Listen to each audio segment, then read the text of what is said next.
दे हो रही है सर तो नजदीक की कर का सिस्टम का नहीं इसका दूर चले भाई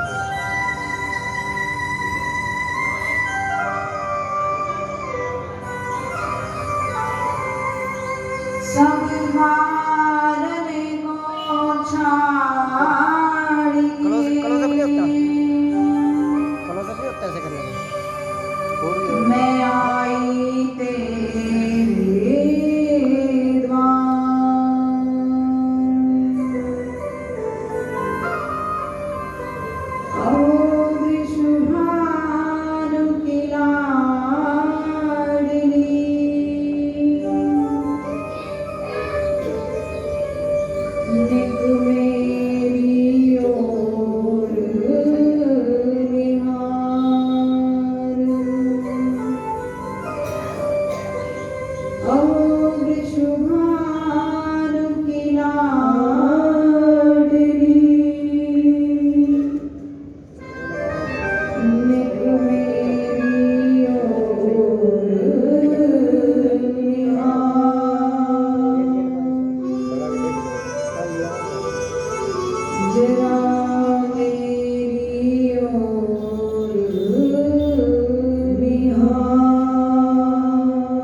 अपनी जीवा को पवित्र करेंगे।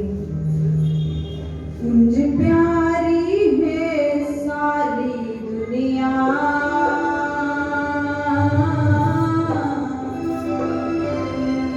सभी से निवेदन अपने दोनों मनों को खोजते हुए मधुर मधुर संगीत के साथ गाते हुए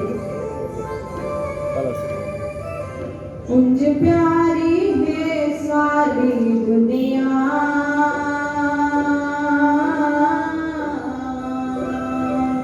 साधु सतगुरु तो कोई प्यारा नहीं। मुझे प्यारी है सारी दुनिया, मेरे सतगुरु तो कोई प्यारा नहीं। जेड़ा कदम कदम ते रक्षा करे, वर्गा कोई सहारा नहीं। जेड़ा कदम कदम ते रक्षा करे, गुरु वर्गा कोई प्यारा नहीं। मुझे प्यारी है सारी दुनिया, मेरे सतगुरु तो कोई प्यारा नहीं। मुझे प्यारी है सारी दुनिया, मेरे सतगुरु तो कोई प्यारा नहीं।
मेरा रुपया कोई सहारा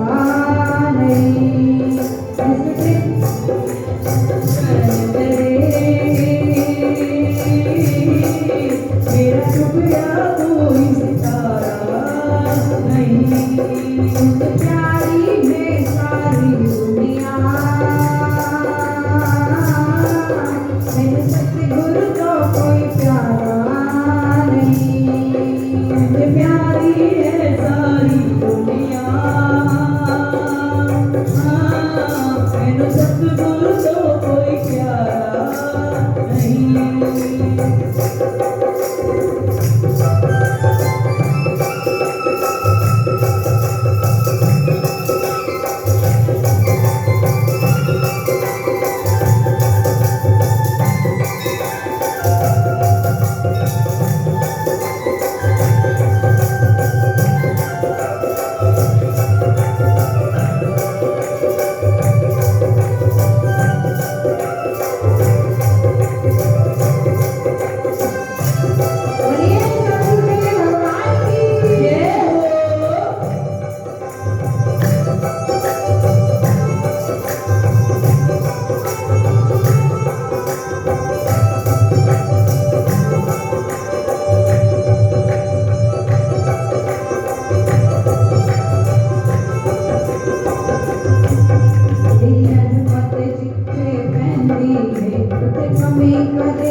मैनू राधे तो कोई प्यारा रे।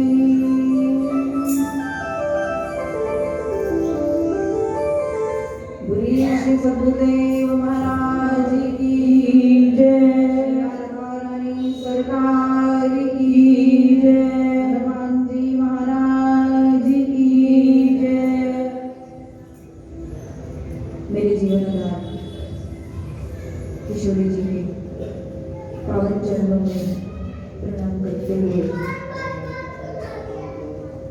भारतवर्ष के समस्त संतों रसिकों की चरणों में प्रणाम करते हुए ब्रिज रज को मस्तक पर धारण करते हुए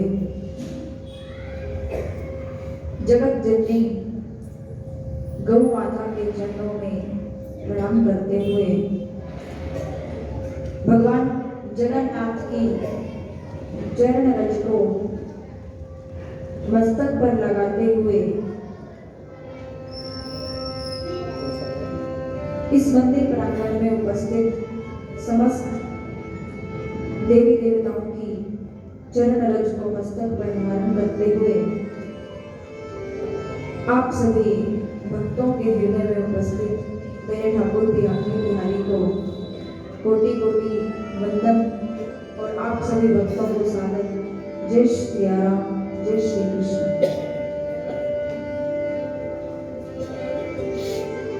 अकारण करुणा वाले प्रभु की कृपा से 28वां वार्षिक महोत्सव स्थापना दिवस मनाते हुए भक्तमाल चर्चा में प्रवेश करते हुए कल हम सभी श्री भक्तमाल जी के अंतर्गत भगवान के लाडले भक्त प्रिय भक्त नरसिंह जी की कथा श्रवण कर रहे थे। क्यों भक्तमाल इस कली काल में श्रवण करनी चाहिए? जैसे भागवत जी की महिमा है कि भागवत जी को सुनने के पश्चात राजा परीक्षित 7वें दिन में मुक्ति प्राप्त कर लेते हैं। ठीक इसी प्रकार भक्तमाल जी का भी अत्यधिक महत्व है। श्री नाभाजी महाराज इस कलयुग में भक्तमाल का महत्व बताते हुए कहते हैं कि यदि श्रीमद् भागवत कथा का आयोजन करना हो या रामचरितमानस का आपको आयोजन कराना हो तो उसके लिए आपको कोई मुख्य यजमान चाहिए जो 7 दिन तक बैठकर कथा श्रवण करे, परीक्षित के रूप में स्थान ग्रहण करे, तन मन धन से जो सहयोग भी करे। मुख्य यजमान आपको चाहिए उसके लिए, बाकी सभी सहयोग करे वो अलग बात है सामूहिक रूप से। लेकिन श्रीमद् भागवत की कथा में नाभाजी महाराज कहते हैं किसी भी मुख्य यजमान की आवश्यकता नहीं है। जैसे भागवत के लिए मुख्य यजमान की आवश्यकता है, वैसे भक्तमाल कथा के लिए किसी भी मुख्य यजमान की आवश्यकता नहीं है, क्योंकि भगवान स्वयं ही भक्तों की कथा बैठकर सुनते हैं। इसीलिए भगवान से बड़ा मुख्य यजमान कौन हो सकता है? भगवान स्वयं अपने भक्तों की कथा सुनते हैं। मैं भगतन को दास, भक्त मेरे मुकुट मणि। मैं तो भक्तों का दास हूं। जैसा भक्त मुझे चाहते हैं मैं वैसा ही नृत्य करता हूं। यदि मेरा भक्त कहता है बैठ जाओ तो मैं बैठता हूं। यदि मेरा भक्त मुझे अनुमति देता है कि आप खड़े रहिए तो प्रभु कहते हैं मैं भक्त की इच्छा के अनुसार ही करता हूं। इतना महत्व है इस कली काल में भक्तमाल जी का। उसी श्रेणी में आगे बढ़ते हुए नरसिंह जी के पावन चरित्र में करते हैं। कल हम सभी नरसिंह जी के पावन चरित्र में श्रवण कर रहे थे कि भक्त के जीवन की कितनी विडंबनाएं रहती हैं।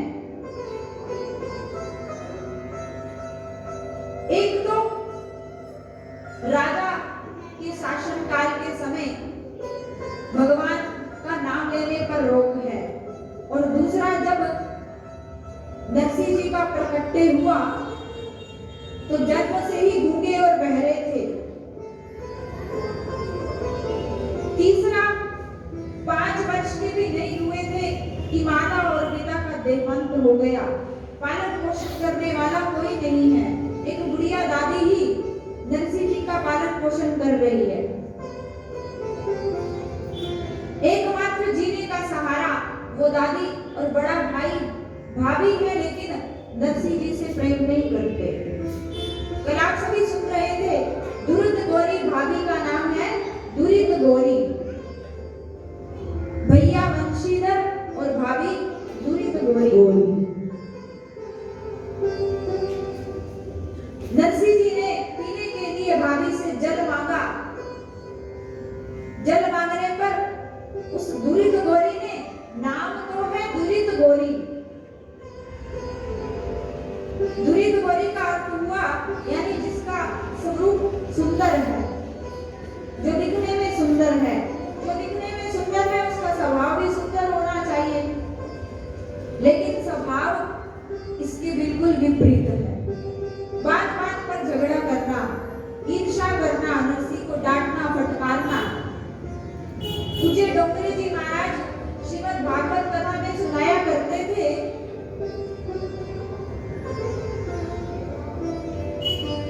कि आज कलयुग के समय में नाम तो रखवा लेते हैं शांति देवी,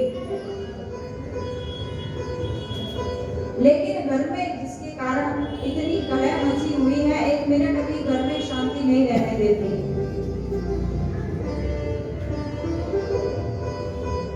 नाम है दान देवी, लेकिन 1 रुपया भी किसी को दान देकर खुश नहीं है।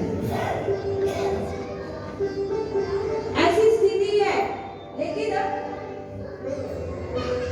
नरसिंह जी कभी भी अपनी भाभी से कुछ नहीं कहते थे, चुपचाप सहन करते थे। और यहाँ संत हमें, नाभाजी महाराज हमें संकेत दे रहे हैं, यदि घर में अनबन हो जाए, सास बहू के बीच, ननद देवरानी के बीच, पति पत्नी के बीच किसी भी रिश्ते में अनबन होने लगे या बात आपको बिगड़ती दिखाई दे, तो आप नरसिंह जी के जीवन से सीखना प्रारंभ कर दीजिए। एक बोल रहा होता है तो हम उसके ऊपर चढ़कर बोलते हैं।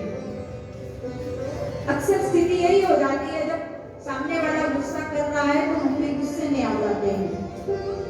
लेकिन यदि आप उस समय आपको संयमित रखेंगे, आप उस समय अपने आप को कंट्रोल करेंगे, तो सामने वाले पर विशेष प्रभाव पड़ेगा। नरसिंह जी का ये जीवन चरित्र हमें सिखा रहा है, बता रहा है।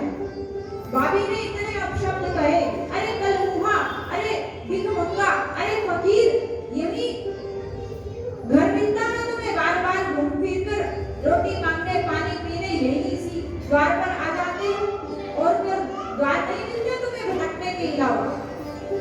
जाओ, जिस राधा कृष्ण का संकीर्तन करते हो, जिन संतों की शरण में सुबह से लेकर शाम तक रहते हो, उन्हीं संतों के पास जाकर पानी पियो, भोजन ग्रहण करो, तुम्हारी भूख और प्यास वही शांत करेंगे, हमारे द्वार पर मत आया करो।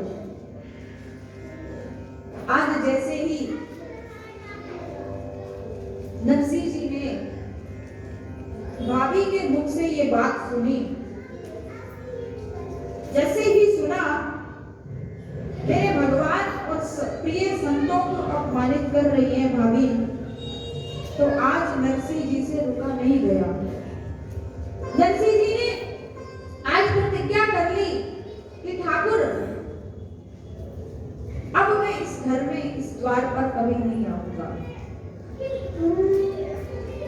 जिसके कारण मेरे प्रभु को अपशब्द सुनने पड़े, मेरे प्रभु के नाम पर कलंक लगे, मैं कोई ऐसा कार्य नहीं करूंगा, मैं उस घर में नहीं रहूंगा। नरसिंह जी बाबी के चरणों में प्रणाम करते हैं और फिर चल पड़े जंगल की ओर। भूखे प्यासे,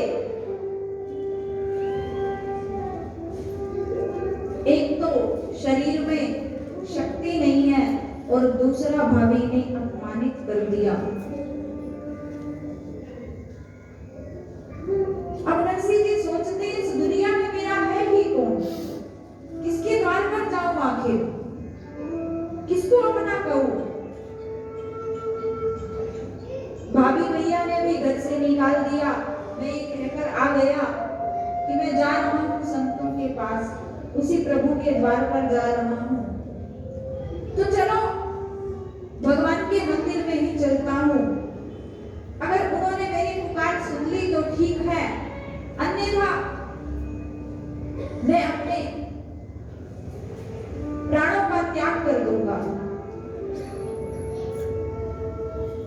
नरसिंह जी जंगल में भूखे प्यासे चलते हुए पहुंचे, देखा भगवान शंकर का मंदिर है सामने। शंकर जी की पिंडी पर अपना सर रखा, प्रार्थना कर रहे हैं, हे भोले बाबा।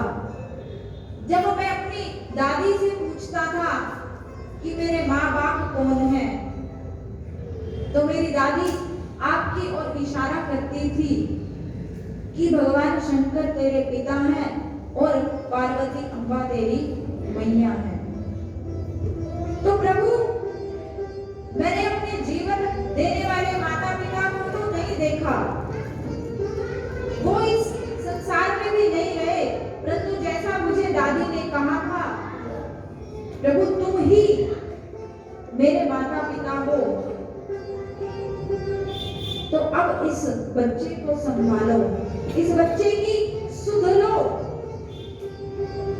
इस बच्चे को यदि आप नहीं संभाल सकते तो या तो इसका शरीर नष्ट कर दो या फिर संभाल कर लो, दोनों में से एक काम कर लो। शंकर भगवान, भगवान शंकर की पिंडी पर सर रखकर भूखे प्यासे पड़े हैं।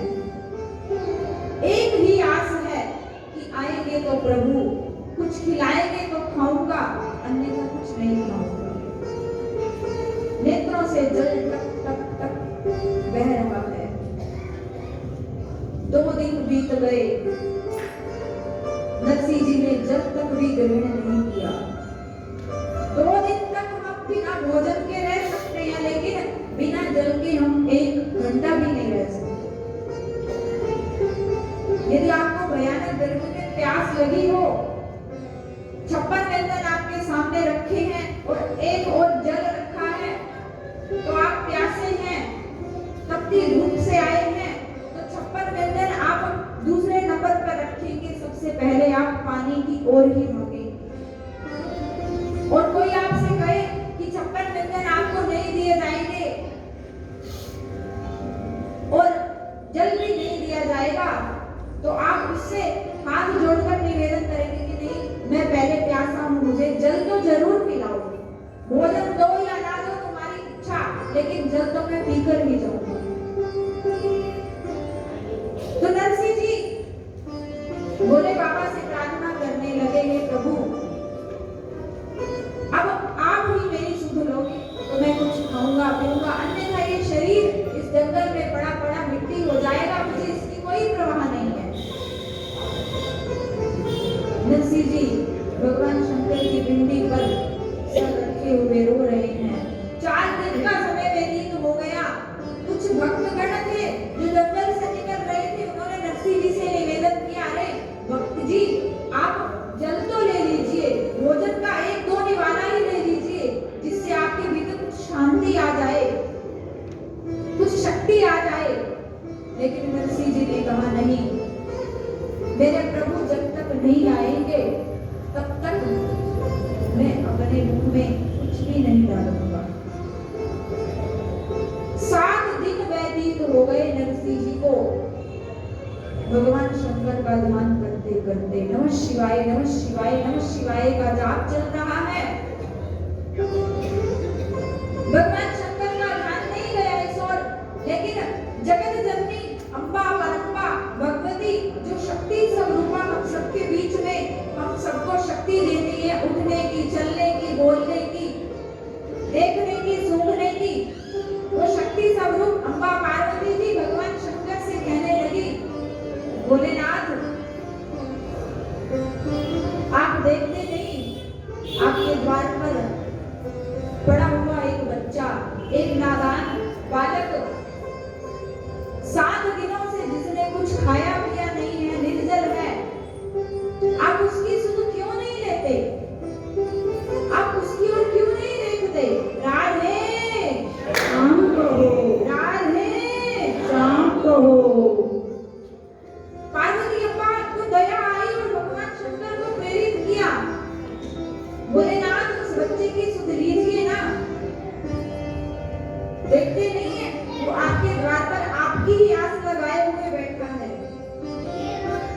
अगर एक निर्धन व्यक्ति के द्वार पर भी कोई भिक्षुक चला जाए, निर्धन से निर्धन व्यक्ति के द्वार पर भी कोई भिक्षुक पहुंच जाए, तो निर्धन से निर्धन व्यक्ति को भी दया आ जाती है और वो उस व्यक्ति को भोजन तो अवश्य ही कराता है, जैसी भी उसके पास हो, रूखी सूखी दाल रोटी। वही देखो कोई भिक्षुक आपके द्वार पर आया है तो आपका मन होता है कि मेरे द्वार से भिक्षुक खाली ना लौटे। जो भी आपके पास है, दूध है, चीनी है, चाय है या आटा है, दाल, जो भी सामग्री है आप, तो आप चाहते हैं कि आप उसकी झोली में कुछ ना कुछ अवश्य डालें। चाहते हो या नहीं? बताइए। पीछे वाली माताएं बहनें, जो कुर्सी पर बैठी हैं माताएं बहनें, हर इंसान की इच्छा रहती है कि मेरे द्वार पर कोई भी भिक्षुक आए वो खाली हाथ ना लौटे। तो पार्वती अम्बा भोलेनाथ से कहने लगी, एक साधारण संसारिक जीव के द्वार पर भी कोई पहुंच जाए भिक्षुक को वो भी खाली हाथ नहीं लौटाता, और आप तो पूरे संसार के मालिक हो, पूरे संसार के मालिक, कुबेर को आप कुबेर पद देने वाले, पूरे संसार का खजाना देने वाले आप हो। मैं भगवती शक्ति के रूप में जानी जाती हूँ, जिसके पुत्र गणपति हैं, रिद्धि सिद्धि के दाता हैं। ऐसे पुत्र, कार्तिकेय पुत्र को पाकर हमारे द्वार पर एक भिक्षुक रोता हुआ इस प्रकार पड़ा रहे, तो क्या हमारे नाम पर कलंक नहीं होगा? हमारे नाम पर कलंक लग जाएगा। आप इस बच्चे की सुध नहीं लेते। देखिए मेरे भाई बहन, संत एक सुंदर उदाहरण दिया करते हैं। आप बस स्टैंड से या रेलवे स्टेशन से निकल रहे हो, कोई भिखारी आपके पीछे पड़ जाए, अरे भैया दे दो ना, भगवान के नाम से कुछ दान करो, मुझे कुछ खाने के लिए दिला दो या चाय पिला दो, बिस्किट दिला दो, भगवान तुम्हारा कल्याण करेंगे। आप कुछ कदम आगे चलोगे, फिर वो आपके पीछे पीछे आ रहा है, अरे बाबूजी आपके बच्चे सुखी रहेंगे, आप कुछ दे दो ना। देखो भिक्षुक आपके पीछे पीछे आ रहा है, आप 1 बार 2 बार 4 बार उसे इग्नोर करोगे, उसकी ओर अनदेखी कर दोगे, लेकिन जब आप देखोगे कि वो बार बार आपके पीछे ही आ रहा है, लगातार आपका पीछा नहीं छोड़ रहा, तो आपको भी दया आ जाएगी। आप बेमन से ही कुछ ना कुछ उसके पात्र में डाल ही दोगे। ठीक इसी प्रकार जब पार्वती अम्बा ने बार बार भगवान भोलेनाथ से कहा, तो भोलेनाथ से नहीं रहा गया। जिस पिंडी पर भगवान की, शंकर की पिंडी पर नरसिंह जी अश्रुपात कर रहे रहे थे उसी पिंडी पर भगवान शंकर प्रकट हो गए और नरसिंह जी को साक्षात दर्शन दिया। आज भी वो पिंडी विराजित है, आज भी वो पिंडी उपस्थित है, क्योंकि जैसे ही भगवान शंकर प्रकट हुए और आप दर्शन करोगे उस पिंडी के, गुजरात में वो पिंडी आज भी आप दर्शन कर सकते हैं। हमारे यहाँ मूर्ति यदि थोड़ी सी खंडित हो जाए तो हम उसे अपने घर में भी नहीं रखते, मंदिर में तो रख ही नहीं सकते, लेकिन जिस भगवान शंकर की आराधना नरसिंह जी के द्वारा हुई, वो शंकर जी की पिंडी आज भी 2 खंडों में है।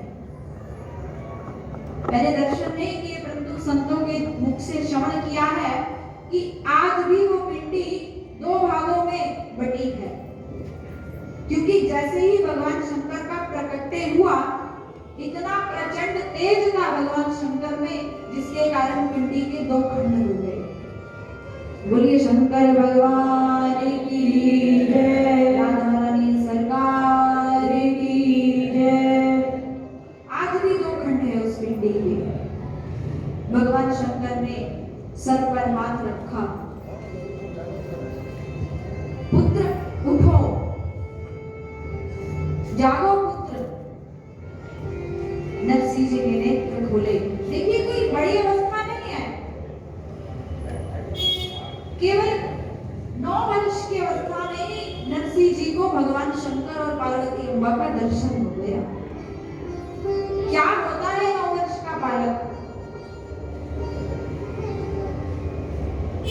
छोटी सी आयु में ही भगवान शंकर और पार्वती अम्बा का दर्शन करके निहाल हो गए। भगवान शंकर और पार्वती अम्बा को सन्मुख देखा, इतने आनंदित हुए जैसे किसी निर्धन व्यक्ति को मणि मिल जाए, जैसे किसी जन्म के प्यासे को जल मिल जाए, जैसे किसी बांझ स्त्री को पुत्र की प्राप्ति हो जाए, उससे भी कई बढ़कर अधिक आनंद नरसिंह जी को आज हुआ। नरसिंह जी गदगद हो उठे। भगवान शंकर ने कहा, उठो पुत्र। नरसिंह जी कहने लगे, बाबा अब इन हाथों में उठने की शक्ति नहीं रही,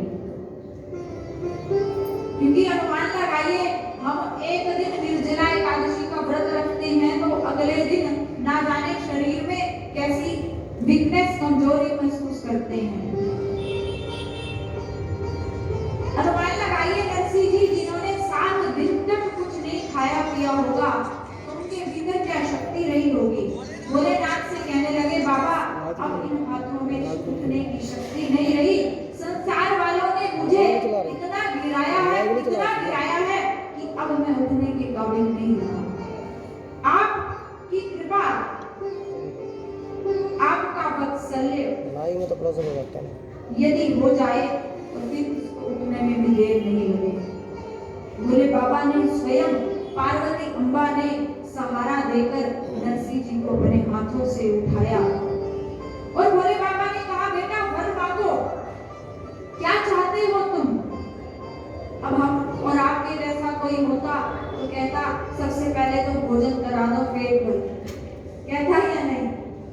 बोलिए ना, पीछे वाली बताइए नहीं कहते?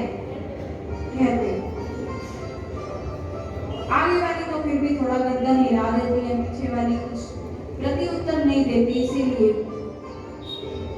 प्रति उत्तर दिया करके माता भाई बहनों आप सबसे निवेदन, क्योंकि कलयुग का ये दुष्प्रभाव है कि हम शारीरिक रूप से तो कथा में बैठे होते हैं, लेकिन मन हमारा कथा में कई बार नहीं होता। तो आपका मन कथा में है या नहीं, ये तभी आप सिद्ध कर सकेंगे जब आप प्रति उत्तर दे पाएंगे। राधे शाम को, राधे शाम को। जब आप कथा में होंगे तो फट से गर्दन हिलाएंगे, डुलाएंगे, प्रति उत्तर देंगे, और जब आप कथा में होंगे नहीं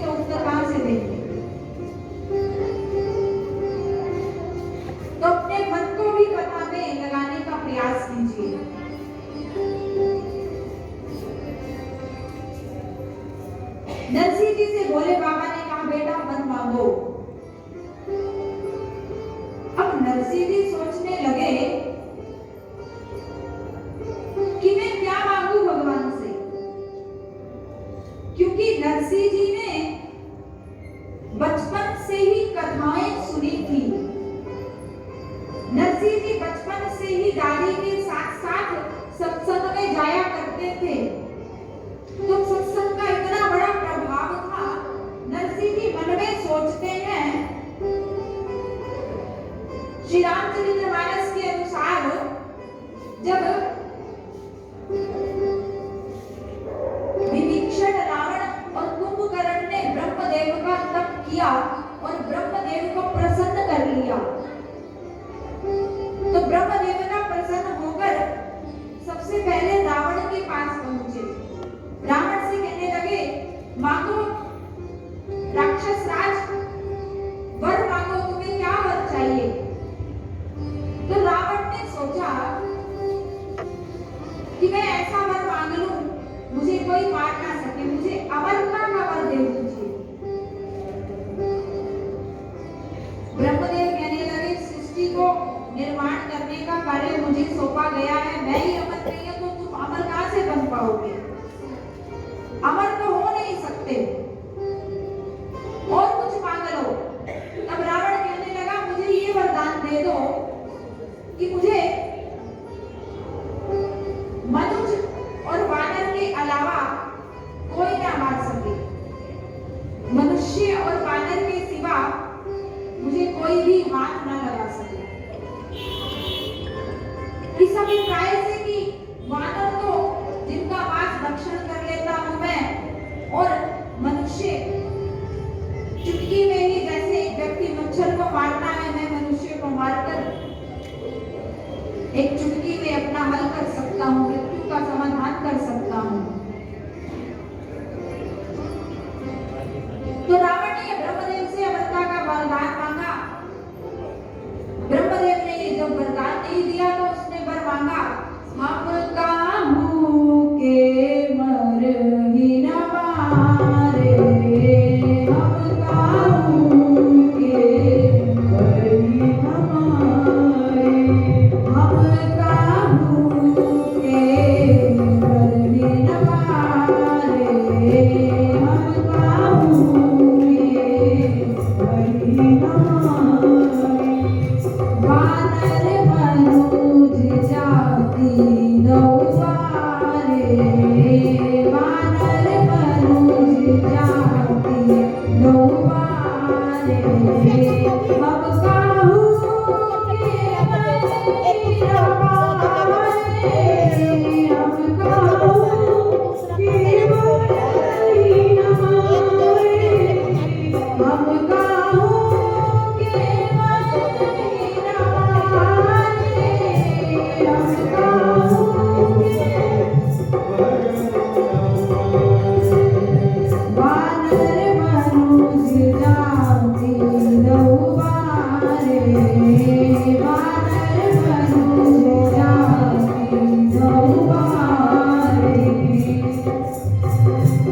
वानर मनुज जाति नौवारे। ब्रह्मा जी ने कहा था,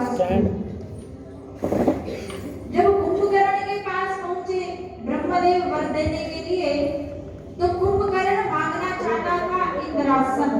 क्या मांगना चाहता था? इंद्रासन। लेकिन जैसे ही देवताओं ने देखा कि कुंभकर्ण राक्षस योनि में होकर भी इंद्र के आसन की कामना करना चाह रहा है, तो देवता लोग घबरा गए कि इंद्रासन शुद्ध आसन है जहां देवताओं के राजा इंद्र विराजित होते हैं, तो वहां यदि कुंभकर्ण बैठ गया तो सब बट्ठा गोल हो जाएगा। देवता लोग घबराकर अम्बा सरस्वती जी के पास पहुंचे। सरस्वती अम्बा से प्रार्थना करने लगे कि अम्बा जी, आप वाणी की देवी हैं, आप कृपा कीजिए और कुंभकर्ण के जीवा पर जाकर विराजित हो जाइए। तब मांगना चाहता है क्या? क्या मांगना चाहता है? बोलिए ना।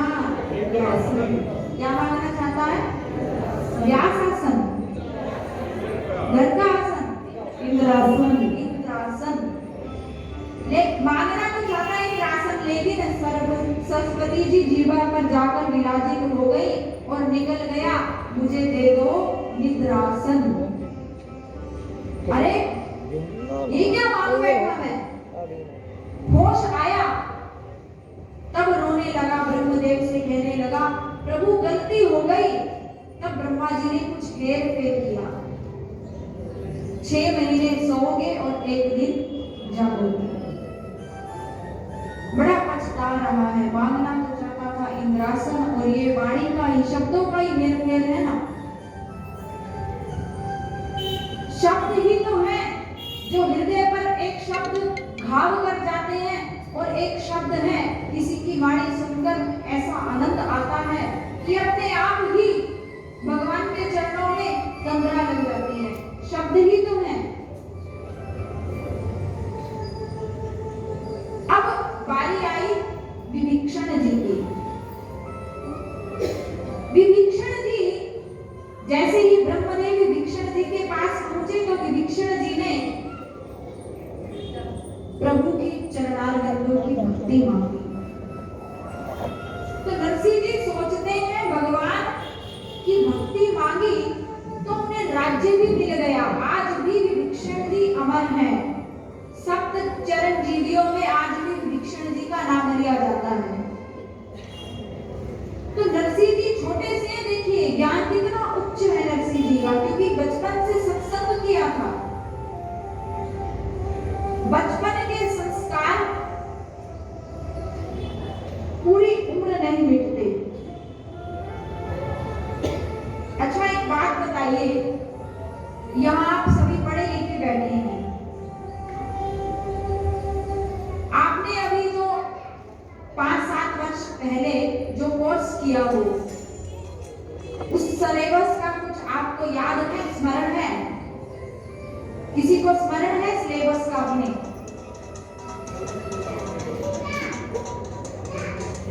क्योंकि आप टीचर रहे होंगे या उस विषय के संपर्क में हैं, तो आपको कुछ कुछ अंश याद रहा होगा। और ABCD किस किस को आती है? ABCD सबको आती है ना? क्यों?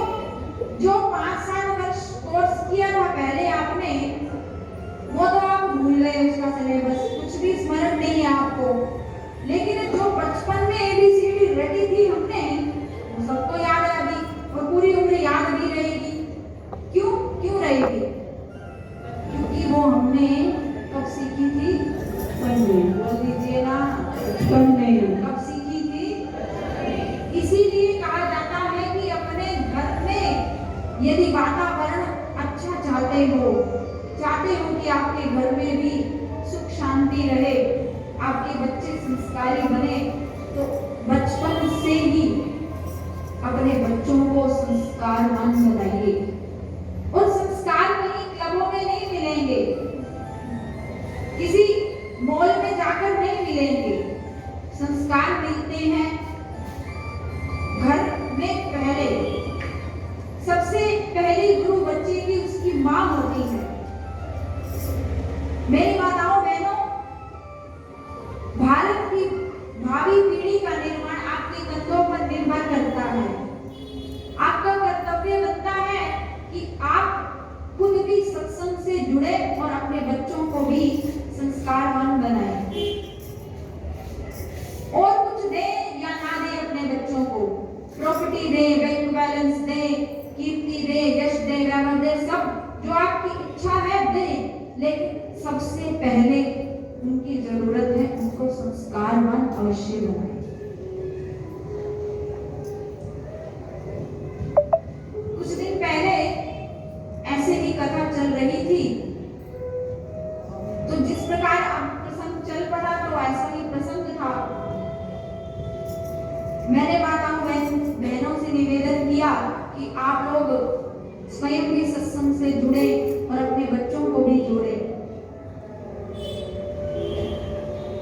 तब कथा के बाद एक मैया मेरे पास आई और मुझे बताने लगी, कहने लगी दीदी जी आप कहती तो वो सत्संग में आओ, भगवान की भक्ति करो, नाम जप करो, सत्संग से जुड़ो, लेकिन आजकल की माताओं बहनों के पास समय ही कहाँ है।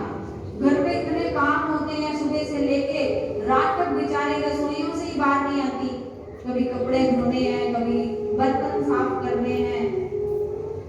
इनके पास समय ही कहाँ है ये अपने बच्चों को संस्कार दे। मैंने कहा अच्छा माता जी। बोले हाँ देवी जी, लेकिन एक चीज और आपको दिखाना चाहूंगी।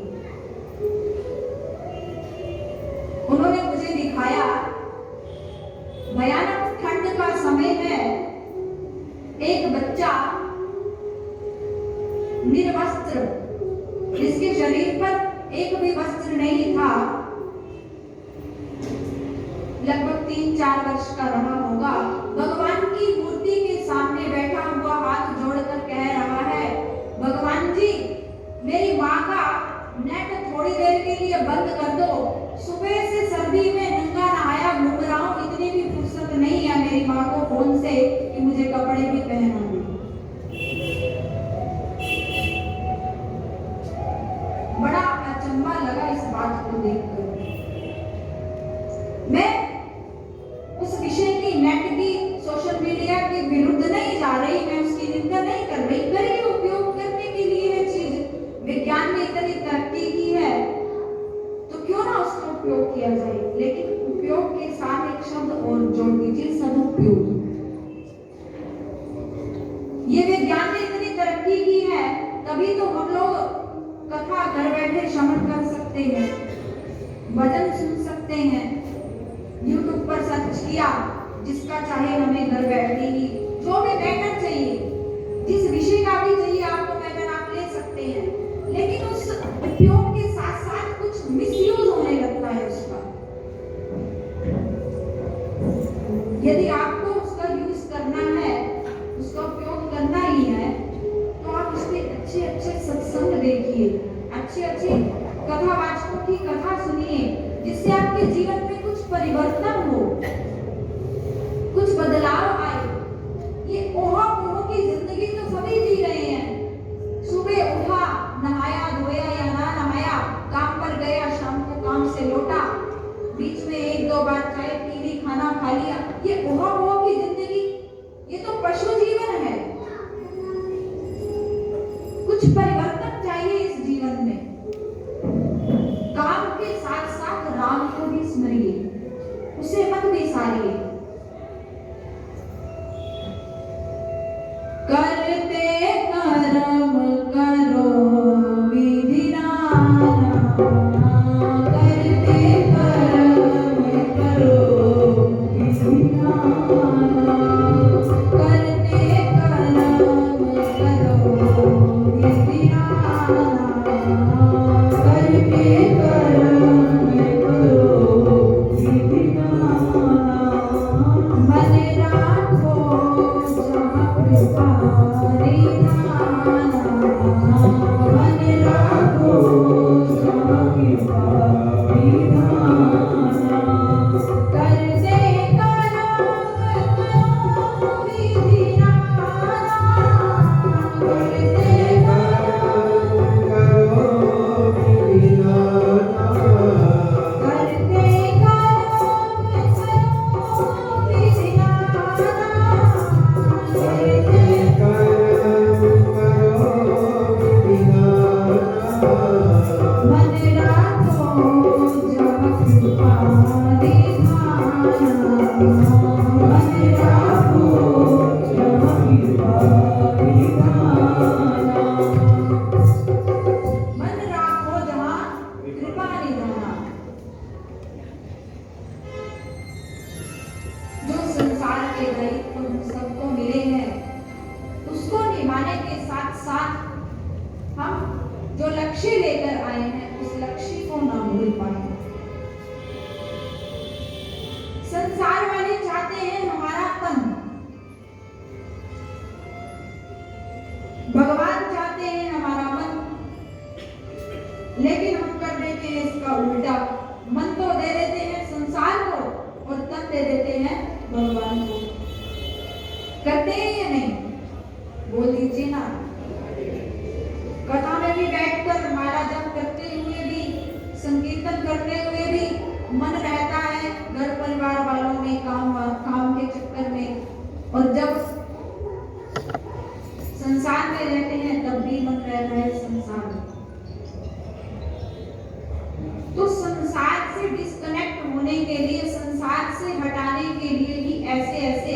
वार्षिक आयोजनों का आप सबको लाभ लेने के लिए अवसर दिया जाता है, ताकि आप कुछ समय निकालकर ऐसे समय का सदुपयोग कर पाए। तो नरसिंह जी, भगवान शंकर कह रहे हैं नरसिंह जी से, बेटा वर मांगो, जो मांगोगे मैं तुम्हें प्रदान करूंगा। नरसिंह जी, छोटी सी उम्र है, पार्वती अम्मा सोचने लगी, छोटी सी उम्र के हैं नरसिंह जी, 9 वर्ष की आयु है, 9-10 वर्ष की, क्या मांगेंगे? घर मांग लेंगे, कोठी मांग लेंगे, धन मांग लेंगे, इससे बढ़कर क्या मांगेंगे? लेकिन नरसिंह जी ने जो मांगा, नरसिंह जी ने भोलेनाथ से कहा, हे प्रभु, जो आपको प्रिय लगता हो वो मुझे दे दीजिए, जो आपको अच्छा लगता हो वही मेरे जीवन में घटित हो। इसीलिए संत सुनाया करते हैं कि प्रभु से एक पक्ष तो कहता है कि मांग भी जरूरी है। यदि आप भगवान को मानते हैं, लोग कहते हैं कि दीदी जब किसी के द्वार से नहीं मिलता, कोई नहीं दे सकता, तो भगवान को सब कुछ दे सकते हैं ना, भगवान को दे सकते हैं, मांगिए। संसार की अपेक्षा भगवान से मांगना सर्वश्रेष्ठ है, क्योंकि संसार वाले 1 रुपया देकर 100 बार जताएंगे कि हमने इसे 1 रुपया दिया। 100 बार जब तक नहीं जता लेंगे, जब तक एहसान नहीं करा देंगे, तब तक संसार वालों के हृदय में शांति नहीं आती। लेकिन संत कहते हैं मांगना ही है तो भगवान से मांगो। और भक्त क्या चाहना करता है? जो वास्तविकता में भक्त है वो यही चाहना करता है। श्री रामचरितमानस के अनुसार जो पंक्ति नारद जी ने भी गुनगुनाई, और श्री रामचरितमानस में तुलसी बाबा भी कहते हैं, जेहि विधि होई नाथ हित मोरा, जेहि विधि होई नाथ हित मोरा, जेहि विधि होई नाथ हित मोरा, जेहि विधि होई नाथ हित मोरा, करौ सुबेग दास मैं तोरा, करौ सुबेग दास मैं तोरा, जेहि विधि होई नाथ हित मोरा, जेहि विधि होई नाथ हित मोरा, जेहि विधि होई नाथ हित मोरा, जेहि विधि होई नाथ हित मोरा,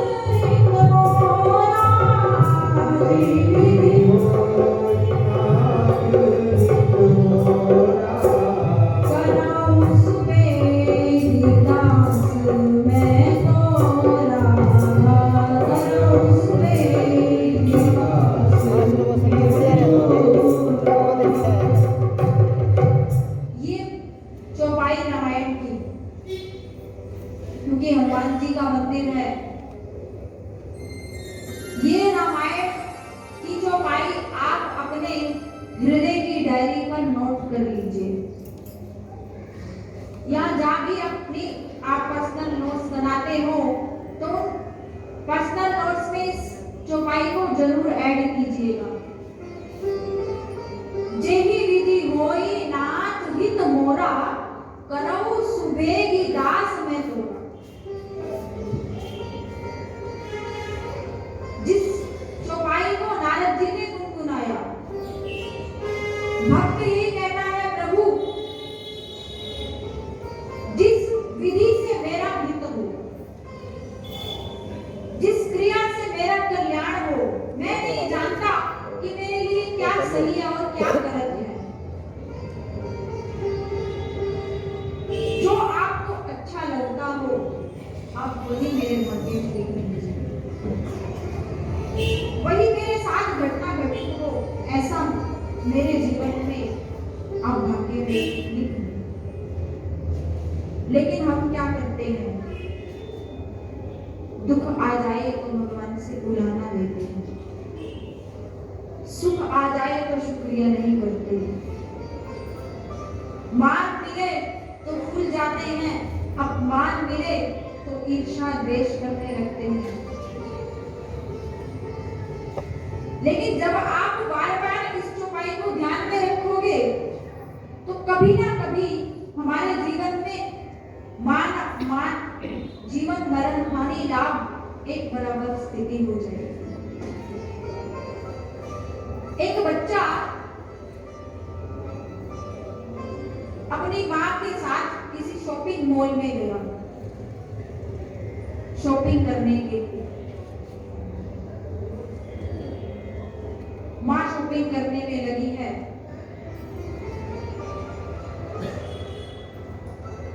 बच्चा छोटा है, 5-7 वर्ष का बच्चा रहा होगा। माँ शॉपिंग करने में व्यस्त है, घर का कुछ रसोई का सामान लेना था, कुछ फर्नीचर का सामान खरीदना था, कुछ सजावट का सामान लेना था। तो उसी शोरूम पर भिन्न-भिन्न सामग्रियां उपस्थित थी, तो माँ सब शॉपिंग कर रही है। जैसे ही दुकानदार से भेंट हुई, बच्चा संस्कारी था, तो दुकानदार को उस बच्चे ने चरण स्पर्श किए, राम राम दी कि तो दुकानदार का मन खुश हो गया। देखो कैसा संस्कारी बच्चा है, छोटी सी आयु है और राम राम भी बोल रहा है और चरण भी स्पर्श किए। कितने संस्कार दिए इसके माँ बाप ने इसे। माँ तो शॉपिंग करने में लगी थी, दुकानदार ने टॉफी का पैकेट लिया और बच्चे के आगे कर दिया। बोले बेटा कुछ निकाल लो इसमें से टॉफियां। बच्चे ने इनकार कर दिया। माँ दूसरे काउंटर पर पहुंची तो दुकानदार थोड़ी देर बाद फिर कहने लगा, बेटा निकाल लो ना, मैं इतने प्रेम से दे रहा हूँ, निकालते क्यों नहीं। बच्चे ने फिर इनकार कर दिया।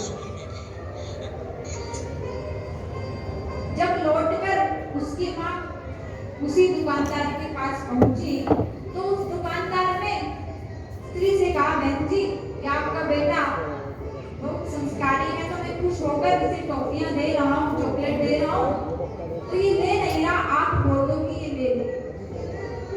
तो उसकी माँ ने भी बोला, बेटा ले लो, लेकिन तब भी उसने इनकार कर दिया।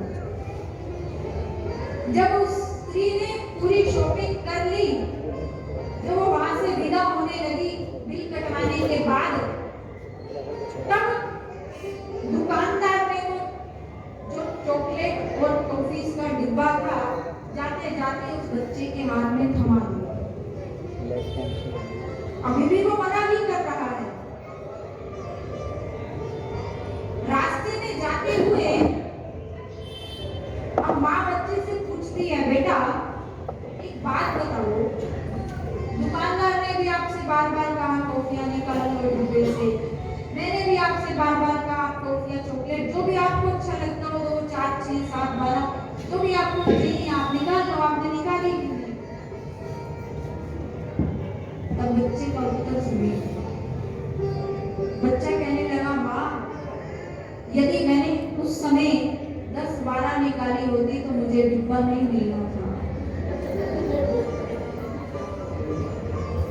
मुझे डिब्बा कैसे मिलता।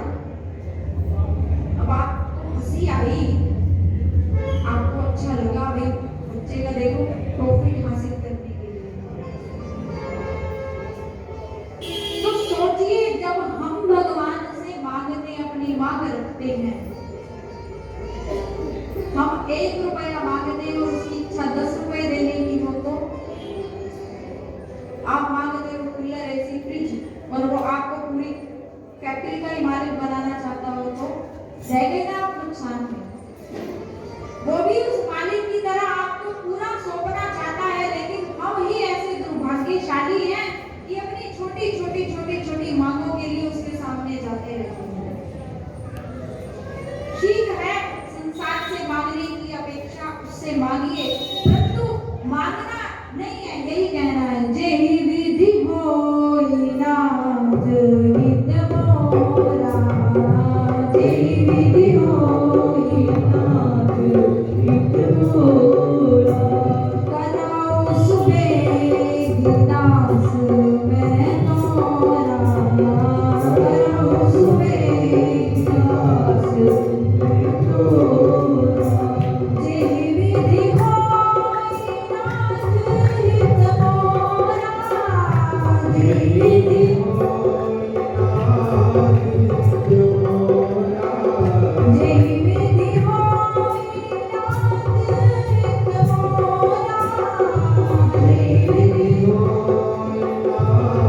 स्वयं प्रकट होकर रामचरितमानस पर अपनी मोहर लगाई कि जो व्यक्ति कलयुग में इन रामचरितमानस की चौपाइयों का पाठ करेगा उसकी हर मनोकामना पूर्ण होगी। मैं नहीं कह रही, आप तुलसीदास जी की जीवनी पढ़ सकते हैं।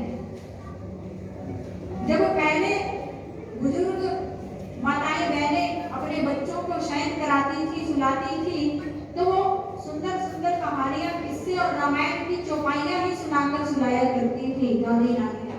लेकिन आजकल की स्थिति भिन्न हो चुकी है। राधे शाम को हो, राधे शाम को हो। तो नरसिंह जी ने भगवान से ये कहा, प्रभु भोलेनाथ, जो आपको प्रिय लगता हो, जो आपको अच्छा लगता हो, वही मुझे दीजिए। भगवान शंकर कहने लगे, नरसिंह, मुझे तो मेरे राधा कृष्ण प्रिय लगते हैं, मेरे सीता राम सुंदर लगते हैं, मुझे उनका नाम जप करना अच्छा लगता है मुझे, और उनका रास मुझे बहुत सुंदर लगता है। नरसिंह जी कहने लगे, प्रभु मुझे भी भगवान राधा कृष्ण से मिला दीजिए ना, मेरी प्रार्थना है आपके चरणों में। अरे नरसिंह, उसके लिए तो गोपी बनना पड़ता है, रास में जाने के लिए उस रास में गोपी बनकर ही जाना संभव है। गोपी का क्या अर्थ है? लहंगा चुनरी चोली पहनना या श्रृंगार करना, वही गोपी नहीं है। स्त्री ही मात्र गोपी नहीं है, यहाँ बैठे हुए सभी सदस्य गोपी हैं।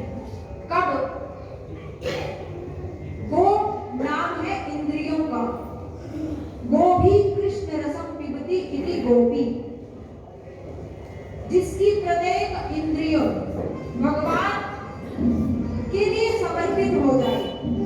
इंद्रिय समझते हैं आप? आंख, कान, नाक, हाथ, पांव, ये कर्म इंद्रिय है हमारी, जिनसे हम कर्म करते हैं। और होती है एक ज्ञान इंद्रिय, कर्म इंद्रिय और ज्ञान इंद्रिय, जिसकी प्रत्येक इंद्रिय भगवान की सेवा में समर्पित हो, वही व्यक्ति गोपी है, वही भाव गोपी है, चाहे वो स्त्री हो या पुरुष हो। तो नरसिंह जी कहने लगे, मुझे भी गोपी बना दीजिए ना, जिसकी आंख प्रत्येक पल यही आस लगाए कब मुझे प्राण प्यारे के दर्शन होंगे, जिसकी जीवा प्रत्येक क्षण राधे कृष्ण जाप करती हो। जैसा कि हम कल सबने श्रवण किया था कि नरसिंह जी को जैसे ही वाणी प्राप्त हुई, सुनने और बोलने की शक्ति मिली, तो नरसिंह जी ने एक संकल्प लिया था, यदि मैं सुनूंगा तो केवल और केवल मेरे प्रभु का पावन नाम, और गाऊंगा तो भी प्रभु का पावन नाम, प्रभु के चरित्र। इसके अलावा मेरे जीवन में किसी दूसरे का स्थान नहीं होगा।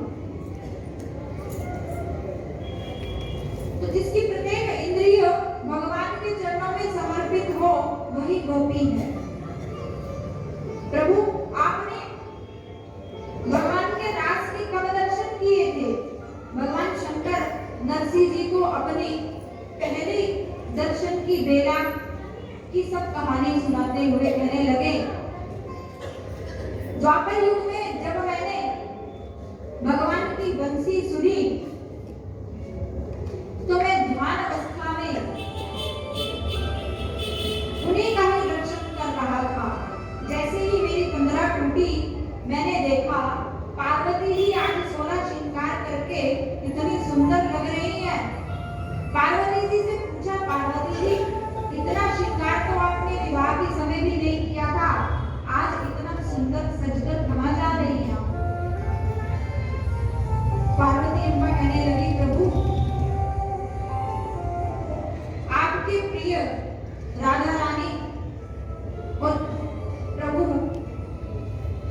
रास के लिए पधार रहे हैं, तो मैं भी गोपी बनकर रास में जा रही हूँ। भगवान शंकर कहने लगे, पार्वती अम्मा चलूंगा रास देखने। पार्वती अम्बा कहने लगी, प्रभु आप जानते ही हैं कि वहां कन्हैया के अलावा और कोई पुरुष जा ही नहीं सकता, तो मैं किस प्रकार आपको ले चलूं? अरे पार्वती, उसे कह देना कि ये मेरी प्रिय सखी है, मुझे गोपी बना दो, मेरा श्रृंगार कर दो और मुझे साथ ले चलो। पार्वती ने इनकार कर दिया, लेकिन जब भगवान शंकर ने अनुनय विनय की, तब पार्वती अम्बा ने भोलेनाथ का श्रृंगार किया। भजन आप सभी जानते हैं, एक दिन वो भोला भंडारी बन के ब्रज की नारी रास में आ गए। सभी जानते हैं कि भोलेनाथ रास में गए। जैसे ही सुंदर मैं भजन नहीं सुनाने जा रही, ये प्रसंग काफी श्रेष्ठ रह जाएगा। और आज हमारे बरसाना की लठमार होली प्रारंभ हो गई है, तो उस बरसाना की लठमार होली का आनंद लेंगे।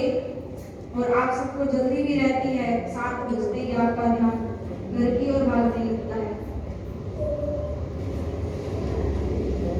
तो यहाँ जैसे ही पार्वती अम्बा ने भोलेनाथ को गोपी स्वरूप बनाया, बोलिए गोपेश्वर महादेव की। पार्वती अम्बा आज भोलेनाथ के इस स्वरूप को देखकर इतनी मंत्रमुग्ध हो गई और कहने लगी, प्रभु आज आप अपने ऋण से पूर्ण हो गए, क्योंकि भगवान कृष्ण भी एक बार आपके लिए गोपी का स्वरूप बनाकर आए थे और आज आप भी उनके लिए गोपी का स्वरूप बनाकर जाओगे। कब आए थे? कौन कौन जानता है इस कथा को? कौन कौन जानता है कि भगवान कृष्ण भी गोपी बनकर आए थे? सुना दूं या ना सुना? बोलिए ना।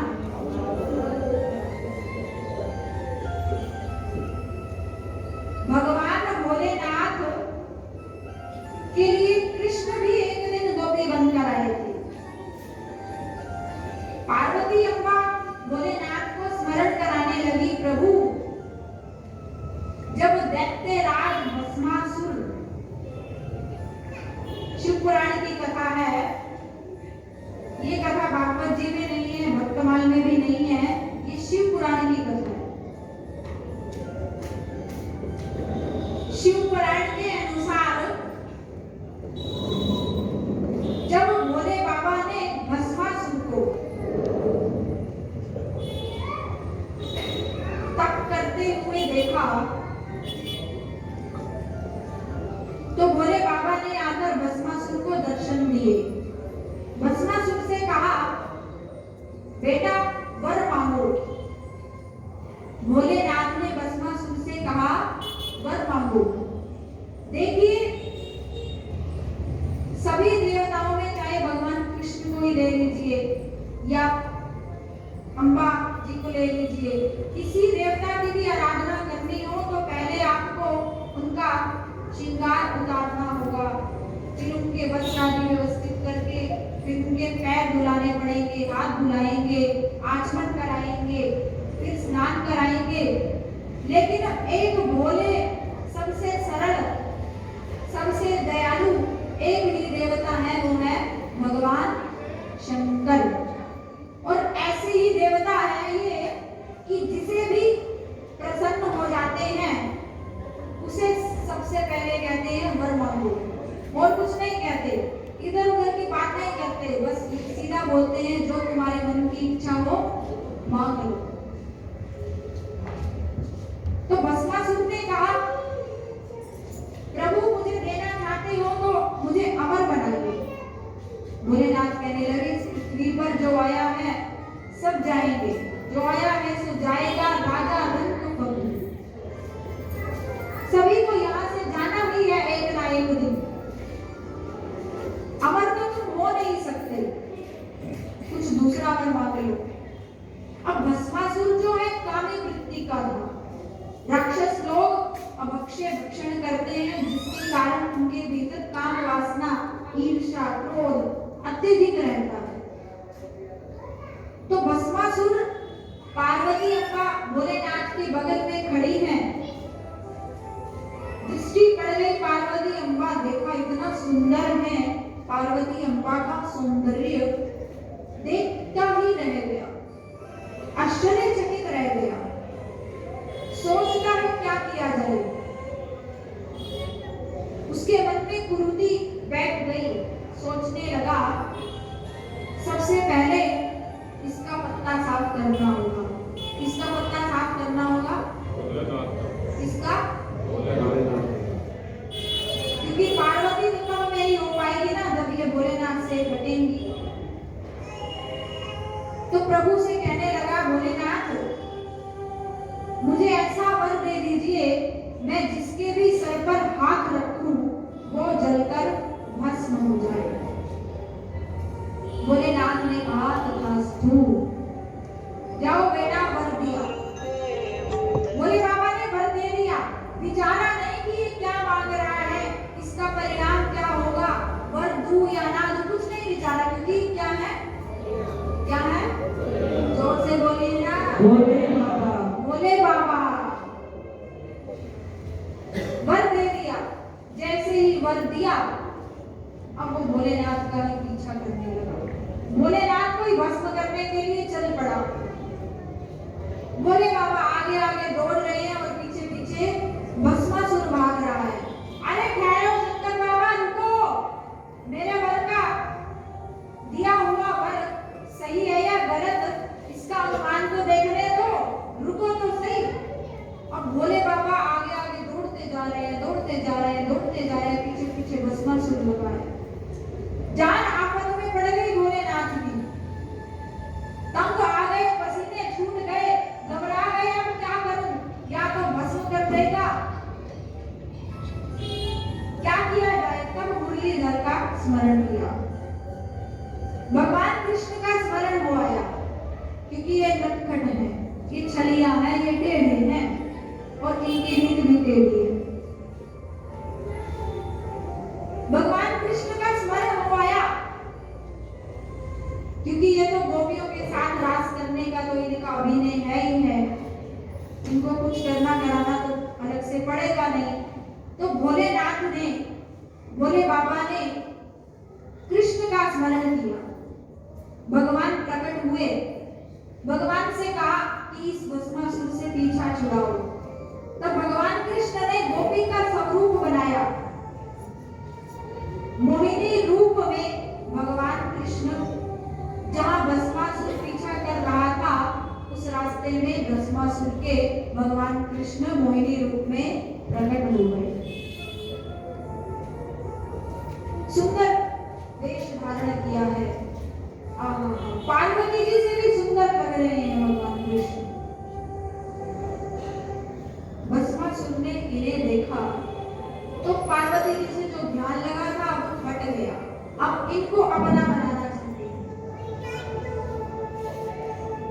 भस्मासुर तो भगवान कहने लगे, अरे राक्षस राज, आप कहां भागते भागते जा रहे हो। तो भोले बाबा ने, भस्मासुर ने बताया कि भोले बाबा ने मुझे वर दिया है और मैं वर का परीक्षण करने जा रहा हूं। तब भगवान कहने लगे, अरे भस्मासुर, वो तो भांग के धतूरे के नशे में रहते हैं, पक्कड़ बाबा है, कुछ भी कह देते हैं, सही है या गलत है इसका परीक्षण तो कर लो, अगर सही नहीं होगा तो मैं भी तुम्हारे साथ साथ चलूंगा। क्या वर दे देते हैं ये भोलेनाथ, कैसे किया जाए परीक्षण। तो भगवान कृष्ण ने कहा, देखो भस्मासुर, भगवान ने तुम्हें क्या वर दिया है, बोले जिसके सर पर हाथ रखोगे वो जलकर क्या हो जाएगा, भस्म हो जाएगा। तो भगवान ने कहा, अपने सिर पर हाथ रखो। भस्मासुर ने अपने सिर पर ऐसे ही किया, बोले कुछ अग्नि की दहकता आई, बोले नहीं आई। थोड़ा और नीचे किया, बोले अब आई दहकता, कुछ दर्द महसूस हुई, बोले नहीं अभी तक महसूस नहीं। बोले थोड़ा और नीचे करो, अब आई दहकता, अभी भी नहीं आई। बोले ना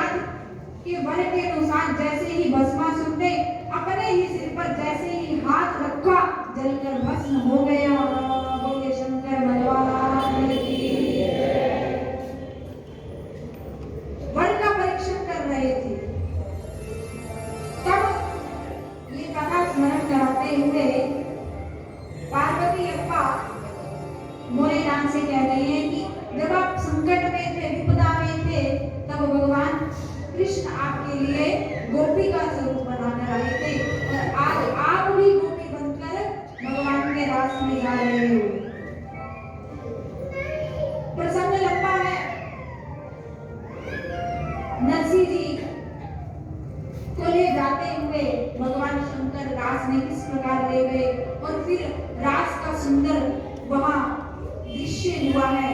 भगवान राधा कृष्ण नृत्य कर रहे हैं, रास हो रहा है सुंदर, और गोपी ग्वाल कैसे नृत्य कर रहे हैं, रास का मधुर आनंद लेते हुए सभी गा रहे थे। लेकिन नरसिंह जी को दर्शन नहीं हो रहा था। नरसिंह जी को देख नहीं पा रहे थे भगवान के सुंदर स्वरूप को। तब भोले बाबा से निवेदन किया कि प्रभु कृपा कीजिए, मुझे भी रास के दर्शन हो। और जैसे ही भोले बाबा ने नरसिंह जी के सर पर हाथ रखा और आशीर्वाद दिया, नरसिंह जी के अंदर चक्षु खुल गए। जो रास अदृश्य था नरसिंह के लिए, जो भगवान कृष्ण और राधिका के दर्शन नरसिंह को नहीं हो रहे थे, नाचते गाते हुए सखियों के संग नरसिंह जी को दर्शन होने लगे और उस रास का आनंद ले रहे हैं नरसिंह जी। आइए कैसे रास हो रहा है, यमुना किनारे नरसिंह जी गा रहे हैं उस रास में, हम सब भी मिलकर गाएंगे। मेरे नाचे राधा गोपाल श्री वृंदावन में, मेरे नाचे राधा गोपाल श्री वृंदावन में, मेरे नाचे राधा गोपाल श्री वृंदावन में, मेरे नाचे राधा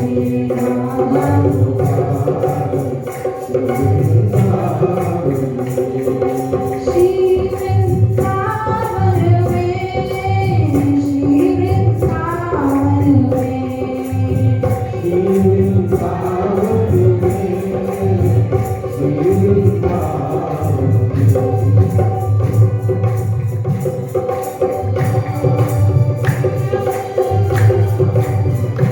मेरे नाचे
गुड़ियाएं बनकर किशोरी जी के साथ रंग खेलते हैं और ब्रज का मधुर अति मधुर आनंद सभी रसिकगण सभी संत समाज बरसाना में आज इस समय आनंद उत्सव चल रहा होगा।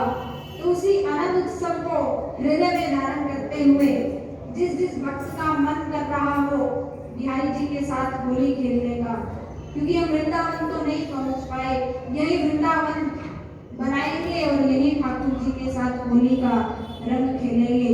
आज किशोरी जी के मंदिर में रंग बरस रहा है, रंग बरसे, आप सबका सहयोग मिलेगा तभी आनंद आएगा। रंग बरसे लाल गुलाल, लाल गुलाल, विष्णुधान लली के मंदिर में, रंग बरसे लाल गुलाल।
मुझ मुझ छाई हरियाली मुझ मुझ छाई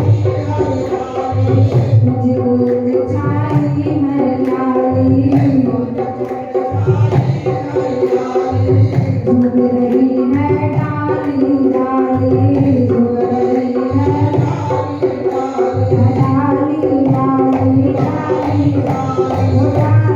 डाली डाली मुझ छाई हरियाली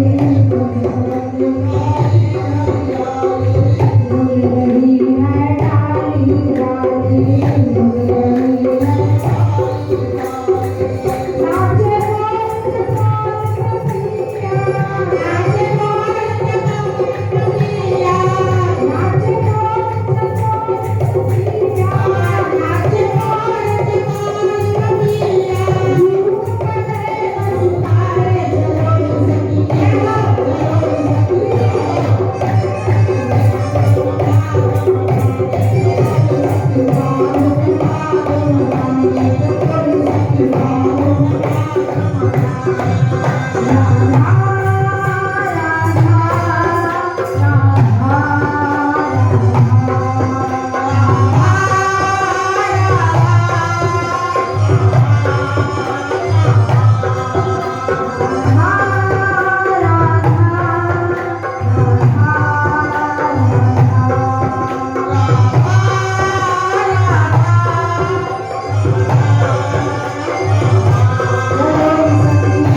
चलो री सखी फागुन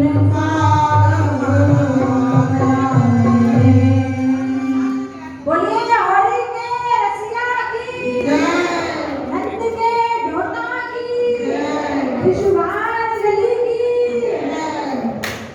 आइए कुछ सूचनाएं आपसे की जाएंगी। उससे पूर्व अभी जो आनंद आप यहाँ बैठ कर ले रहे थे इन्हीं भजनों और होली कथा का आनंद आप घर बैठे भी ले सकते हैं। फोन के माध्यम से, सोशल मीडिया के माध्यम से, हमारे यूट्यूब चैनल सेवा सुमिरन भक्ति अभी तक यदि आपने शेयर नहीं किया, सब्सक्राइब नहीं किया तो इसे आप अभी सब्सक्राइब बैठे बैठे ही कर लीजिए।